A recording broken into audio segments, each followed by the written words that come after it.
बिस्मिल्लाहिर्रहमानिर्रहीम। अस्सलामुअलैकुम। आप हज़रत इब्राहिम अलैहिस्सलाम का किस्सा सुन चुके हैं।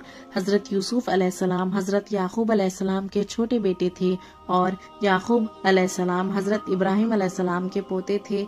इस तरह हज़रत यूसुफ अलैहिस्सलाम पड़पोते हुए। दोस्तों, हज़रत याकूब अलैहिस्सलाम के 12 बेटे थे और हज़रत यूसुफ अलैहिस्सलाम सबसे छोटे थे। बहुत खूबसूरत थे।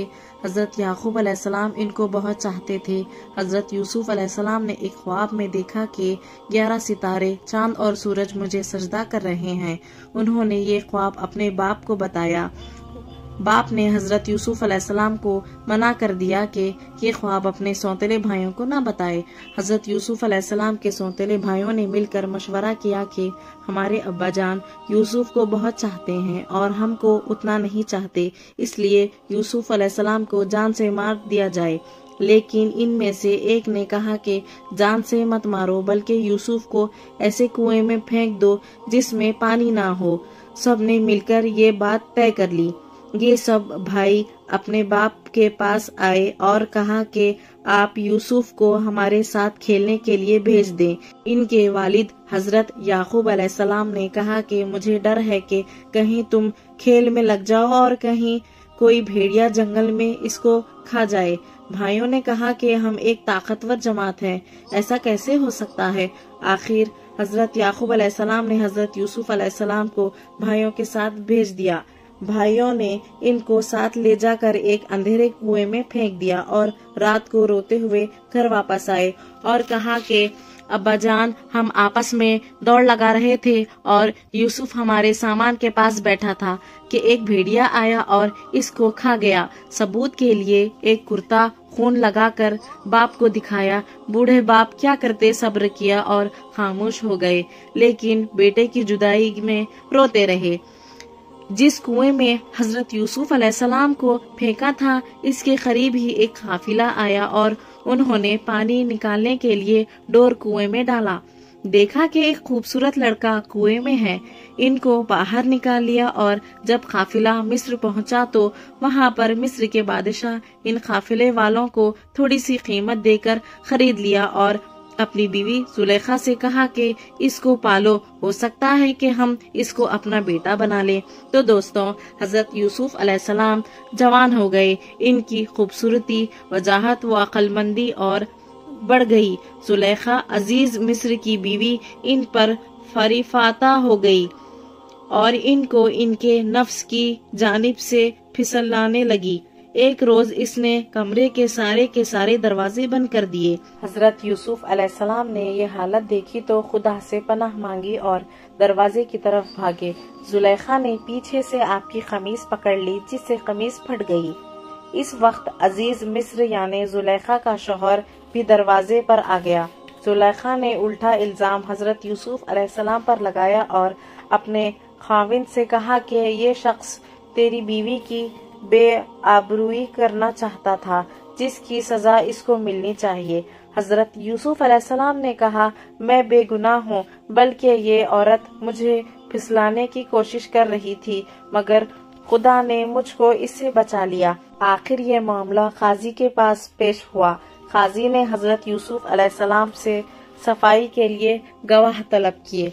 हजरत यूसुफ अलैहिस्सलाम ने अजीज मिस्र के खानदान के एक मासूम और नन्हे बच्चे की तरफ इशारा किया कि ये इस वक्त मौजूद था, ये सच्ची गवाही देगा। नन्हे बच्चे ने कहा कि अगर कमीज आगे से फटी हुई होती तो यूसुफ मुजरिम है, और अगर कमीज पीछे से फटी होती है तो यूसुफ सच्चे हैं और जुलेखा झूठी है। जब हजरत यूसुफ अलैहिस्सलाम का कुर्ता देखा गया तो वो पीछे से फटा था।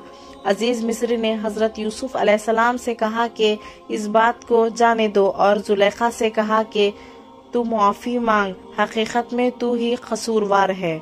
तो दोस्तों, इस वाक़ये की खबर सारे मिस्र में फैल गई और औरतें आपस में बातें करने लगी कि जुलेखा अपने गुलाम को चाहती है। जब जुलेखा को इस बात का इल्म हुआ तो इसे अपनी बदनामी का ख्याल आया। इसने तरतीब सोची, वो ये कि इसने मिस्र की औरतों की दावत की और सबको हाथों में एक एक छुरी और एक एक फल दे दिया। और इसी वक्त حضرت یوسف علیہ السلام کو وہاں لے آئی۔ عورتوں نے جب حضرت یوسف علیہ السلام کے حسن و جمال اور خوبصورتی کو دیکھا تو وہ سب اپنے ہوش میں نہ رہی اور چھریوں سے بجائے پھلوں کے اپنے ہاتھوں کو کاٹ لیا اور کہنے لگی، واقعی یہ کوئی انسان نہیں، فرشتہ ہے۔ زلیخا نے ان عورتوں سے کہا کہ یہ وہی شخص ہے جس کے لیے تم مجھے ملامت کرتی ہو، میں حقیقت میں اس کو چاہتی ہوں، اگر اس نے میری محبت کو ٹھکرایا تو میں اس کو قید کرا دوں گی۔ حضرت یوسف علیہ السلام کو جب اس کا علم ہوا تو انہوں نے اللہ تعالیٰ سے دعا کی کہ اے اللہ، تو ہی مجھ کو بچا سکتا ہے، اگر میں ان عورتوں کے فریب میں آ گیا تو میں جاہلوں میں سے ہو جاؤں گا، اس سے یہ بہتر ہے کہ مجھے قید خانے میں ڈال دیجیے۔ اللہ نے حضرت یوسف علیہ السلام کی دعا قبول کی اور وہ جیل میں ڈال دیے گئے۔ حضرت یوسف علیہ السلام سے پہلے جیل میں 2 قیدی اور بھی تھے، ایک شاہی باورچی اور دوسرا بادشاہ کو شراب پلانے والا سقی۔ ان کے خلاف الزام تھا کہ انہوں نے بادشاہ کو زہر دینے کی کوشش کی ہے۔ حضرت یوسف علیہ السلام جیل میں قیدیوں کو اللہ تعالیٰ کی باتیں بتاتے رہے اور خدا کا پیغام پہنچاتے رہے۔ ایک دن یہ دونوں قیدی حضرت یوسف علیہ السلام کے پاس آئے اور انہوں نے کہا کہ ہم نے ایک عجیب خواب دیکھا ہے۔ سقی نے کہا ہے کہ میں نے دیکھا ہے کہ بادشاہ کو انگور کی شراب پلا رہا ہوں۔ باورچی نے کہا ہے کہ میں نے دیکھا ہے کہ میرے سر پر روٹیاں ہیں اور پرندے ان کو نوچ نوچ کر کھا رہے ہیں۔ یہ خواب بیان کرنے کے بعد انہوں نے حضرت یوسف علیہ السلام سے اس کی تعبیر پوچھی۔ حضرت یوسف علیہ السلام نے بتایا کہ سقی کو جیل سے ہی رہا ہو جائے گا اور پھر بادشاہ کی ملازمت میں جا کر اس کو شراب پلائے گا اور باورچی کو سولی پر چڑھا دیا جائے گا اور اس کی لاش کو جانور کھائیں گے۔ ایسا ہی ہوا، اللہ تعالیٰ نے سقی کو رہا کر دیا اور باورچی کو سولی ہو گئی۔ حضرت یوسف علیہ السلام ان کے بعد بھی سالوں جیل میں رہے، لیکن کسی کو ان کی رہائی کا خیال نہ آیا۔ اتفاقاً ایک مصر کے بادشاہ نے خواب میں دیکھا کہ 7 دبلی پتلی گائیں 7 موٹی تازی گایوں کو کھا رہی ہیں اور 7 ہری اور سوکھی ہوئی بالیں دیکھی۔ بادشاہ نے اپنے درباریوں سے اس کی تعبیر پوچھی مگر کوئی بھی صحیح جواب نہ دے سکا۔ اس موقع پر سقی کو یاد آیا کہ اس نے اپنا خواب حضرت یوسف علیہ السلام سے پوچھا تھا اور آپ کا جواب بالکل صحیح ہوا تھا۔ اس نے کہا کہ جیل میں ایک شخص ہے جو خواب کی صحیح تعبیر بیان کرتا ہے۔ بادشاہ سے، جس کو عزیز مصر کہتے تھے، اجازت لے کر وہ جیل گیا اور حضرت یوسف علیہ السلام سے سارا واقعہ بیان کیا۔ حضرت یوسف علیہ السلام نے فرمایا کہ اس خواب کی تعبیر تو یہ ہے کہ 7 سال ملک میں خوب غلہ پیدا ہوگا اور 7 سال سخت قہر پڑے گا اور پھر 1 سال آئے گا جس میں خوب بارش آئے گی اور غلہ ہوگا۔ جب اس شخص نے بادشاہ کو جا کر یہ خبر سنائی تو اس نے کہا کہ حضرت یوسف علیہ السلام کو بلایا جائے۔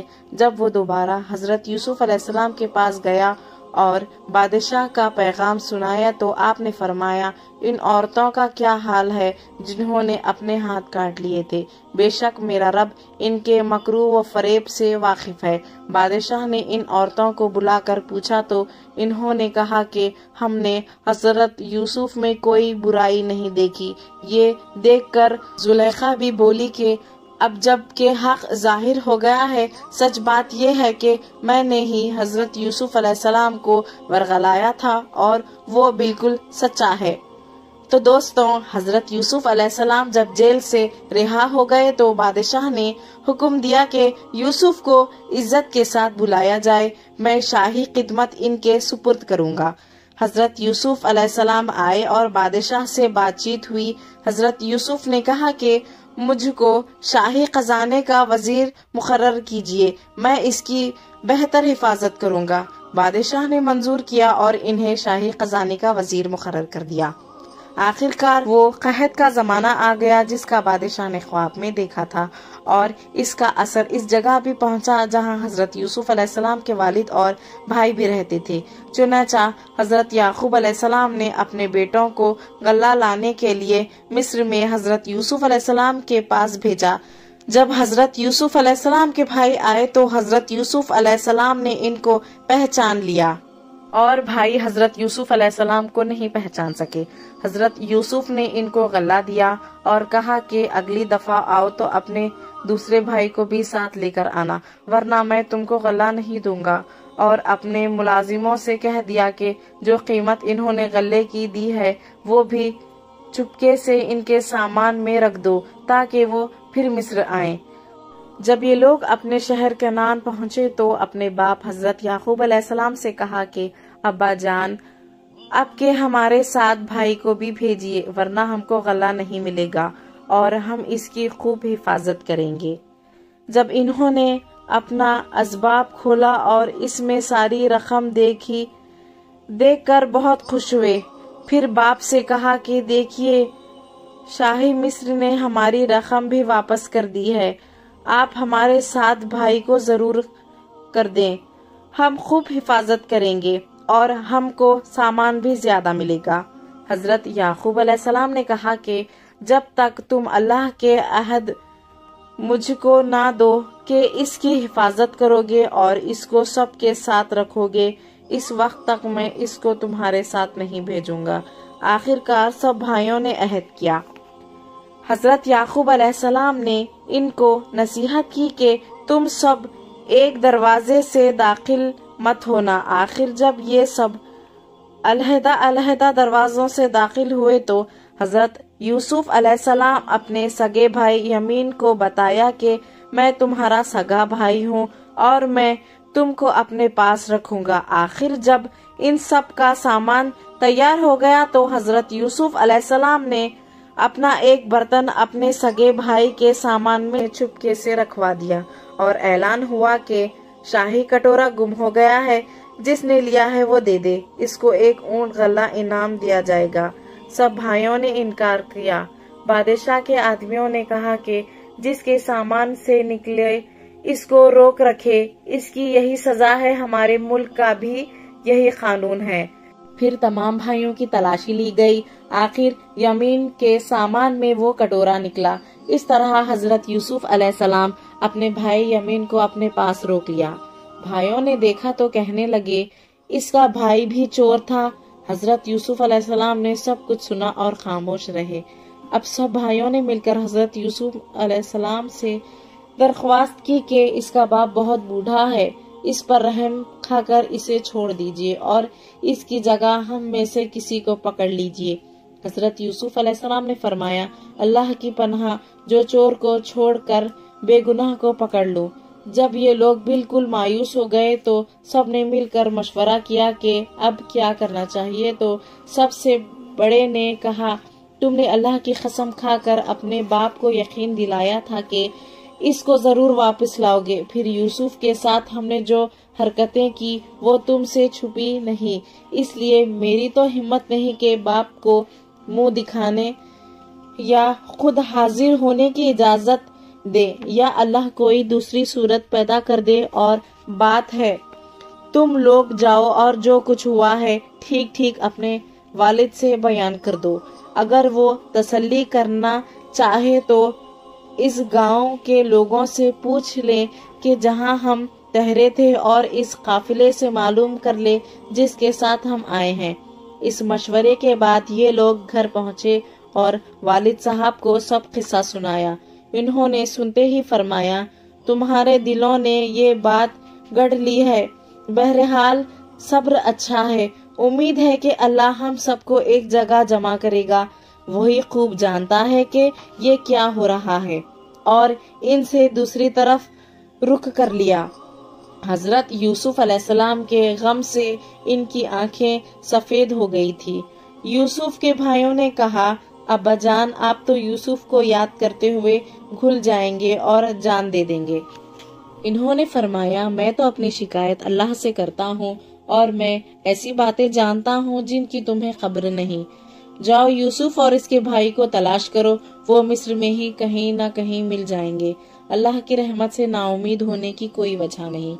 अब एक बार फिर सब भाई मिलकर मिस्र पहुंचे। हजरत यूसुफ अलैहिस्सलाम से घर वालों की बुरी हालत बयान की और कहा कि हम अपने साथ बहुत تھوڑا سامان لائے ہیں مگر چاہتے ہیں کہ آپ پورا غلہ دیں۔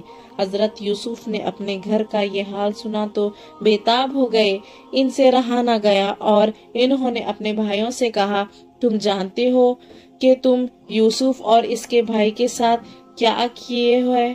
بھائیوں نے نہایت تعجب اور حیرانی کے ساتھ پوچھا کہ کہیں آپ ہی تو یوسف نہیں؟ آپ نے فرمایا، ہاں میں ہی یوسف ہوں اور یہ میرا بھائی ہے۔ اللہ نے ہم پر بڑا احسان کیا۔ بے شک جو شخص نیک زندگی بسر کرتا ہے اور صبر سے کام لیتا ہے، اللہ اس کا بدلہ دیتا ہے۔ جب تمام بھائیوں کو یقین ہو گیا کہ جس کے دربار میں ہم اس وقت کھڑے ہیں ہمارا بھائی یوسف ہے، تو سب نے مل کر اپنے گناہوں کا اقرار کیا۔ آپ نے فرمایا، تم کوئی فکر نہ کرو، تم پر کوئی الزام نہیں، اللہ تمام گناہوں کو معاف کرے، وہی سب سے زیادہ رحم کرنے والا ہے۔ جاؤ، میرا کرتا میرے باپ کے چہرے پر ڈال دو، ان کی بینائی لوٹ آئے گی، اور پھر سب کو یہاں لے آؤ۔ ادھر قافلہ مصر سے روانہ ہوا اور ادھر حضرت یعقوب علیہ السلام نے اپنے گھر والوں کو یہ خوشخبری دی کہ مجھے یوسف علیہ السلام کی بو آ رہی ہے۔ انہوں نے سنا تو کہا کہ تمہارے سر پر ایک ہی قطب سوار ہے۔ آخر قافلہ آ گیا۔ حضرت یوسف علیہ السلام کا کرتا ان کے سامنے رکھ کر تمام حالت سنائے تو انہوں نے گھر والوں سے کہا، دیکھو میں نے تم سے نہیں کہا تھا؟ آخر سب بیٹوں نے مل کر آپ سے گناہوں کی معافی مانگی اور مصر کو چل دیے۔ حضرت یوسف علیہ السلام سے ملاقات ہوئی تو انہوں نے ماں باپ کو اپنے پاس ٹھہرایا اور کہا، خدا چاہے تو مصر میں امن اور آرام کے ساتھ رہیے۔ پھر ان کو اپنے ساتھ تخت پر بٹھایا، سب کے سب بھائی شاہی ادب بجا لائے۔ آپ نے فرمایا، یہ میرے خواب کی تعبیر ہے، اللہ نے اس کو سچ کر دکھایا۔ اس نے مجھ پر بڑا احسان کیا جو مجھے قید سے چھڑایا، اور شیطان نے جو فساد میرے اور میرے بھائیوں کے درمیان ڈال دیا تھا، آپ سب کو دیہات و بیابان سے یہاں لے آیا۔ بے شک میرا رب خیر کی قیمت جانتا ہے۔ اے میرے پروردگار، تو نے مجھے حکومت دی، باتوں کا مطلب سمجھا دیا۔ اے زمین و آسمان کے پیدا کرنے والے خدا، تو ہی دنیا اور آخرت میں میرا کام بنانے والا ہے۔ مجھے مسلمان ہی کرنا اور نیک بندوں کے ساتھ ملا دینا۔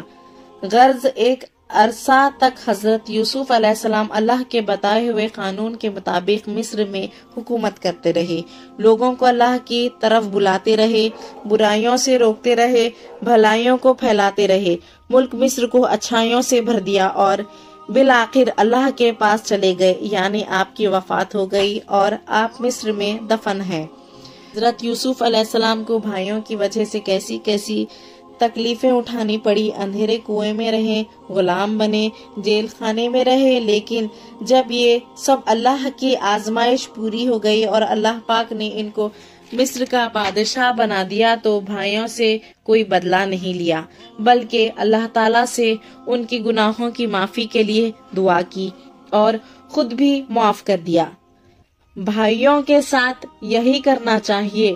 قرآن شریف میں ایک دوسری جگہ ہے جس کا مطلب یہ ہے کہ اگر تمہارے ساتھ کوئی زیادتی کرے اور تم اس کے بدلے اس کے ساتھ نیکی اور بھلائی کرو تو وہ دشمن تمہارا حقیقی دوست بن جائے گا۔ اللہ ہم سب کو ایسی ہی توفیق دے، آمین ثم آمین۔ ایسے ہی سبق آموز واقعات کے لیے صفوان اسلامک ورلڈ کو سبسکرائب کریں۔